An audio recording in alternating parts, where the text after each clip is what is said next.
Yesterday, I sat down with well-known investor Barton Biggs. He's a managing partner at Traxis Partners. He was at Morgan Stanley for years, most recently as the chairman and founder of its investment management division.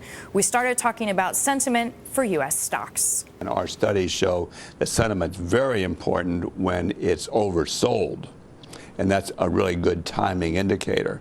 But an overbought, the market can stay overbought for years. Not for years, but it can stay overbought for months. Okay, so you do think we're in this overbought territory. Adam Parker, Morgan Stanley, most bearish target, 1238 for the year.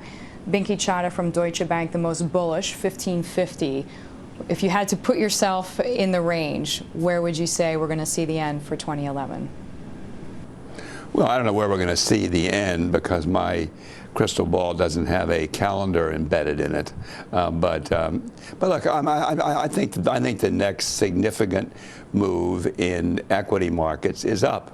And can it go to 1400, 1450, 1500? Yeah, sure. I mean, the world, if we can get some of the problems that the world's dealing with straightened out, and the U.S. economy is strong. The high frequency data every day, just even like today, continues to improve. What percentage now do you hold of U.S. stocks in your portfolio?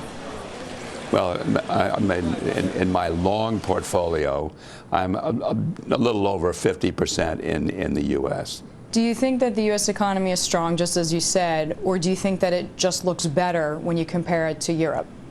No, the U.S. economy is strong in and of itself. What other indicators are you using to kind of make this argument for confidence? We're using PMIs, ISMs, the ISI weekly retail survey, automobile sales, consumer confidence. Not everything is perfect. I mean, like in the last 10 days, truck loadings have sort of rolled over. But the general tone of the high frequency data is very positive. We are going to have more from Barton Biggs in the next hour. He's going to have more on what areas he thinks are the best investments in Asia. But in the meantime, here's what he had to say about what's going on in Europe.